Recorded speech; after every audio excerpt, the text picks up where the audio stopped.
우리에게 주신 하나님의 말씀은 사도행전 11장 27절에서 30절입니다.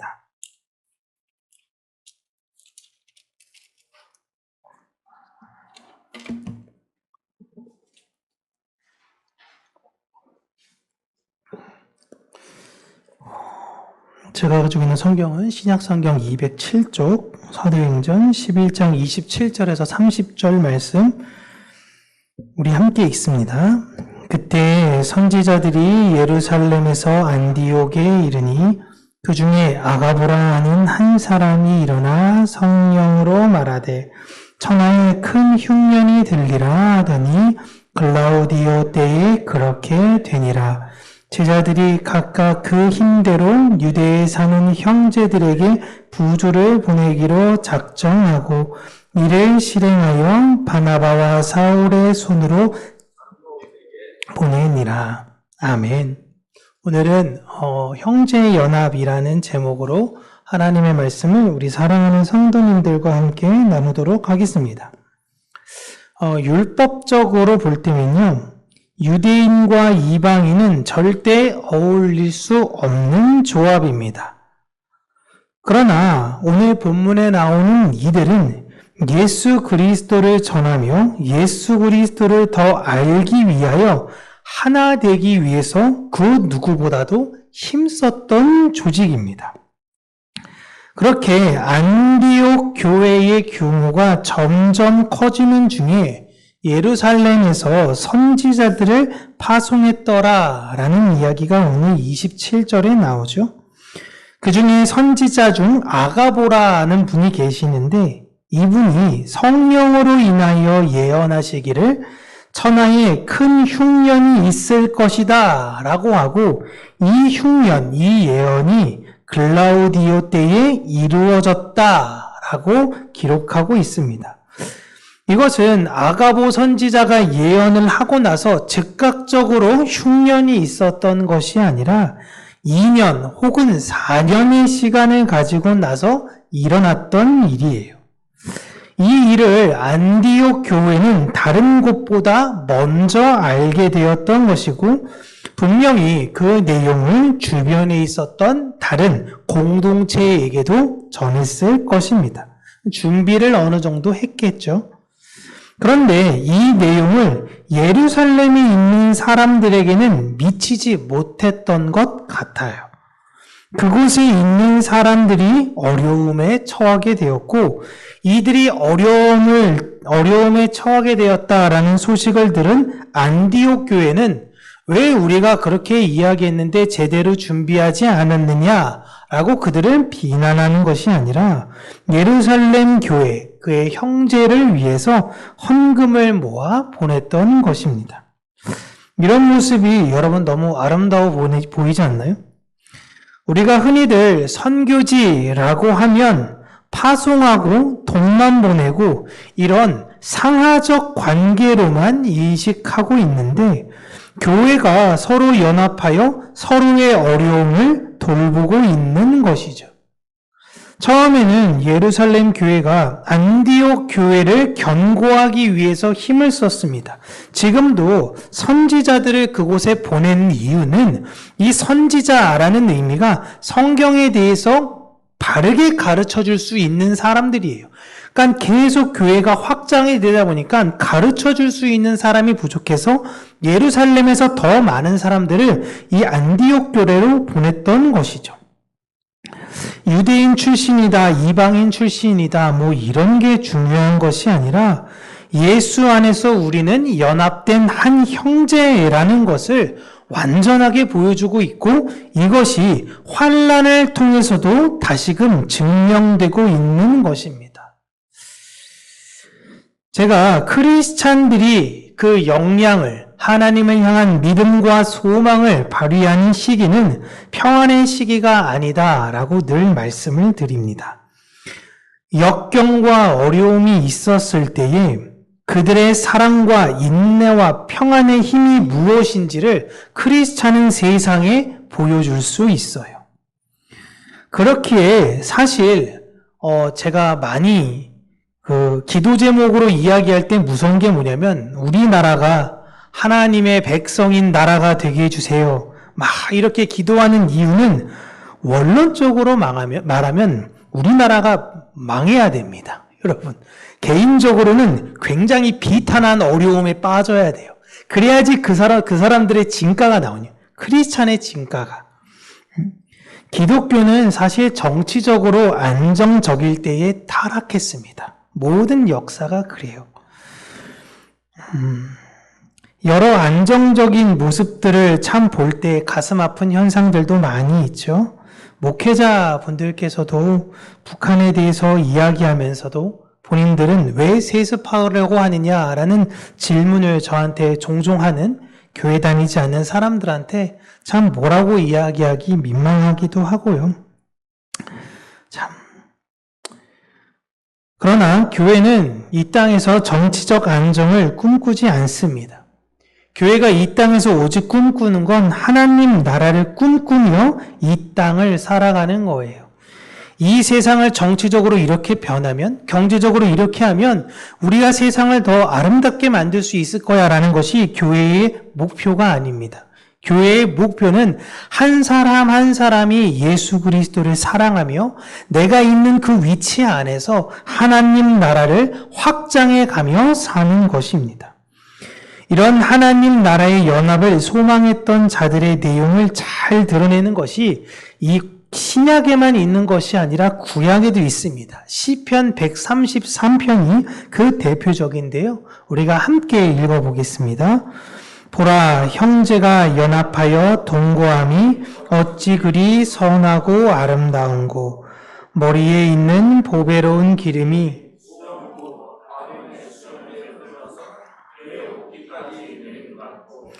헐몬의 이슬이 시온의 산들에 내림 같도다.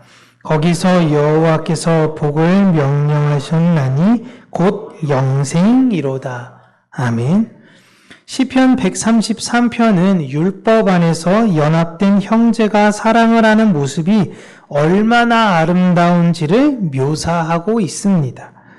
그 모습이 하나님께서 대제사장인 아론의 기름을 부어 이제 아론이 이스라엘의 대표가 되어 이제 이스라엘이라는 나라가 세워지는 장면을 예시로 들고 있어요. 우리가 이제 떠돌이 민족이 아니라 우리는 하나님의 백성이요 하나님의 나라 이스라엘이라는 우리도 떳떳하게 나라를 가진 백성들이다라는 것을 보여주는 것이죠. 나라는 왕과 법이 있어야 되는데 하나님은 이스라엘에게 율법을 주셨고 그 법을 대리하는 통치하는 왕의 대리자로 대제사장을 세우셨던 거예요. 이스라엘은 왕이 없습니다. 이스라엘의 왕은 오직 하나님이십니다.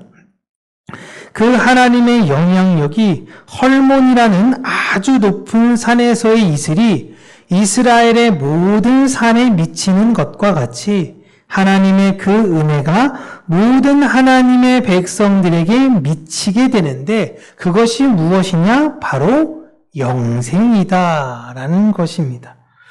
이 말은 하나님의 백성은 영생한다라는 개념이 아니라 하나님의 나라는 영원할 것을 이야기하고 있는 거예요. 그 안에 속하는 자들 또한 영원하게 되는 것이죠.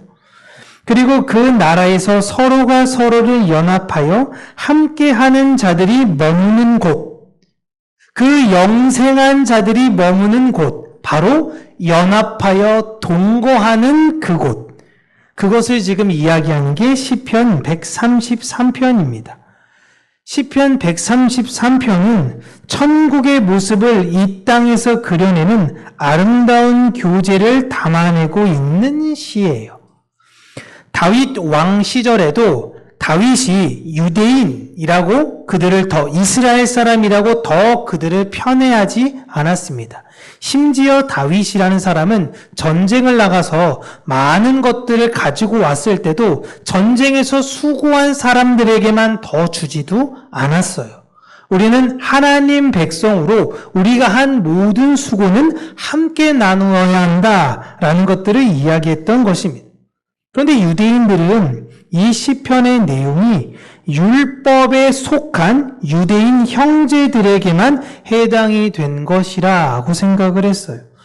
그러나 이 내용은 시편 133편은 유대인만이 아닌 하나님을 믿는 자들, 예수 그리스도를 구주로 고백하는 자들에게서 나오는 연합하는 모습이다라는 것입니다. 즉, 하나님을 믿으니 이렇게 해라 라는 게 아니라 이렇게 되어지더라 라는 것입니다. 지금 신약에 있는 두 교회가 예수 그리스도라는 완전하신 율법으로 하나 되는 장면을 보여주고 있어요.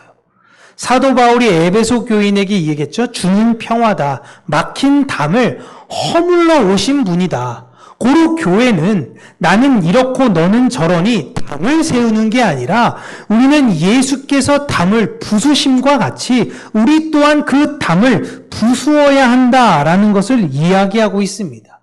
너는 이러니 내가 도울 수 없어. 너는 저러니 내가 도와줄게 라는 것이 아니라 서로가 서로의 필요를 채워주며 예루살렘 교회에서의 끊임없이 말씀을 가르칠 수 있는 자들을 안디옥 교회로 파송하고 안디옥 교회에서는 어려움을 겪고 있는 예루살렘 교회를 위해서 헌금을 모았던 것처럼 때를 따라 돕는 은혜를 위하여 서로 연합하며 하나 되어야 한다라는 것입니다. 교회는 서로 사랑하는 관계의 모습입니다. 안디옥 교회에 필요한 것을 예루살렘 교회가 채우고 예루살렘 교회가 필요한 것을 안디옥 교회가 채우는 모습. 저는 그래서 우리 시온성 교회, 우리 판단 교회가 우리로부터는 지금 일방적으로 많은 후원을 받고 있지만 잘 재정적으로 정립이 되어 나중엔 우리 교회와 함께 서로가 돕고 도우며 연합하는 관계가 되어졌으면 좋겠어요. 오늘 본문은 아가보라는 선지자가 흉년을 예언했더니 귀신같이 들이맞췄다. 이런 아주 놀라운 역사가 교회를 통해서 이루어지고 있구나 라는 것을 말하려고 하는 초점이 절대 아닙니다. 하나님께서 그의 사랑하는 백성들에게 미리 말씀하시고 그것을 준비하게 하시지만 미처 준비하지 못한 자들도 그 안에 속할 수 있어요. 그들을 위해서 우리는 정죄하는 마음인 것이 아닌 그런 돕는 마음까지 있어야 한다라는 걸 오늘 본문에서 보여주시고 실제 교회는 그러한 마음을 가지고 있다라는 것을 이야기하고 있습니다. 교회 안에서 이런 모습은 얼마든지 드러날 수 있어요. 다양한 분들이 다양한 은사로 교회를 섬기십니다. 어떤 재능이 다른 어떤 재능을 뛰어넘을 수는 없어요. 참 저 사람은 은사도 많아, 참 나는 은사도 없고 보잘것도 없네, 그러지 않습니다. 예수 그리스도를 서로가 풍성하게 알기 위하여 하나님께서 주신 은사를 우리는 서로 나누는 것뿐이에요. 교회라는 곳은 절대 자신의 능력을 자랑하는 곳이 아니고 실력과 능력에 따라 차등하는 곳이 절대 아닙니다. 교회란 예수님의 사랑이라는 완전한 율법 안에서 하나 되고 그 안에서 서로의 필요를 채워주며 사랑하는 공동체임을 잊지 마시기를 바랍니다. 기도하겠습니다. 참 좋으신 하나님 아버지, 우리가 이 세상의 삐뚤어진 욕망과 욕심 혹은 성과주의, 더 높은 곳을 차지해야 된다라는 고지론, 이런 이야기만을 들으며 혹여 우리의 마음이 하나님으로부터 빼앗겨버린 것은 아닌가, 이기적으로 살아가는데 나 또한 이기적으로 살아가는 것이 무엇이 잘못됐는가, 조금은 눈 감으면 내가 더 많은 것들을 영위하고 누릴 수 있는데 내가 그냥 잠깐 그렇게 살면 되는 것 아닌가 라는 이 세상에 타협하는 목소리 속에 하나님의 백성으로 내 안에 내주하신 성령의 음성에 귀를 기울이는 자로 살게 하여 주시고 내가 마땅히 그에게 주지 않아도 될 수 있음에도 불구하고 예수 그리스도를 본받아 내가 하나님의 은혜를 거저받았으니 내게 주신 것을 거저줄 수 있는 그 마음의 여유를 가지게 하여 주시며 하나님께서 주신 그 은혜로운 마음을 이 세상 가운데 잘 흘려보내주는 그런 아름다운 교제를 하는 우리 평강교회 또한 우리 모든 성도님들이 될 수 있도록 은혜 더하여 주시옵소서. 예수님 이름으로 기도합니다. 아멘.